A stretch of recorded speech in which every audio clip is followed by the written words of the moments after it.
YCP నేతలపై TDP నేత బుద్ధా వెంకన్న ఆగ్రహం వ్యక్తం చేశారు. పేర్ని నాని అమర్నాథ్ మతి భ్రమించి మాట్లాడుతున్నారన్నారు. అభివృద్ధి ఆంధ్రప్రదేశ్ గా చంద్రబాబు మారిస్తే అప్పుల రాష్ట్రంగా జగన్ మార్చారన్నారు బుద్ధా వెంకన్న. తప్పుడు కేసులతో చంద్రబాబును జైలుకు పంపారని, అబద్ధాలతో ప్రజలను మాయ చేయాలనుకుంటున్నారని అన్నారు. సంయమనం పాటించాలని చంద్రబాబు తమను ఆపారన్న బుద్ధా మరోసారి అబద్ధాలు ప్రచారం చేస్తే తగిన బుద్ధి చెప్తామన్నారు. చంద్రబాబుపై అబద్ధాలు ప్రచారం చేస్తే వైసీపీ నేతలకు తగిన బుద్ధి చెప్తామని హెచ్చరించారు బుద్ధా వెంకన్న. నిన్న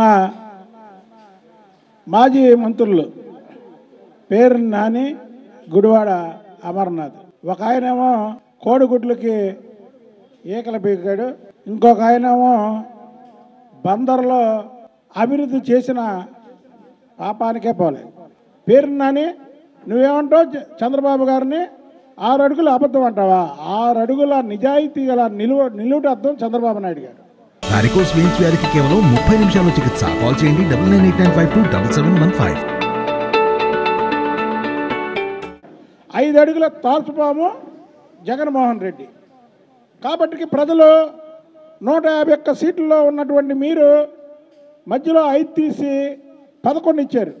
చంద్రబాబు నాయుడు గారు అంటే 6 అడుగుల నిజాయితీ గల నిలువుటద్దం. కాబట్టికే నీ తండ్రి వైఎస్ రాజశేఖర రెడ్డి కానీ, నువ్వు కానీ ఆయన మీద ఎన్ని ఎంక్వైరీలు చేసినా, ఎన్ని కేసులు పెడదామని చూసినా సరే ఆయన ఎప్పుడూ కూడా తప్పు చేయలేదు. కాబట్టికే ఆయన్ని మీరేం చేయలేకపోయారు.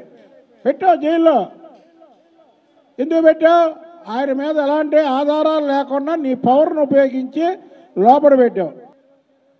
నువ్వు చేసిన పిచ్చి పనికి ప్రజలు ఏకపక్షంగా చంద్రబాబు నాయుడు గారి పక్కన వచ్చారు.